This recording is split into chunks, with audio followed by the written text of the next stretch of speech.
Hi అండి, welcome to healthy home lights. ఈరోజు recipe వచ్చేసి వెజ్ దలియా. దీన్ని గోధుమ రవ్వ కిచిడి అని కూడా అంటారు. చిన్న పిల్లల నుంచి పెద్దవాళ్ళ వరకు హ్యాపీగా డైజెషన్ గురించి టెన్షన్ లేకుండా తినే రెసిపీ ఇది. మెయిన్గా హై ఫైబర్ కంటెంట్ ఉంటుంది, అలాగే వెజిటేబుల్స్ ఎక్కువ వేసుకుంటాం కనుక మనం మంచి న్యూట్రిషన్స్ ఉంటాయి.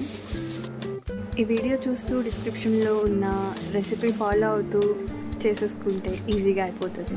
మీరు ట్రై చేయండి, ఎలా వచ్చిందో కమెంట్ చేయండి.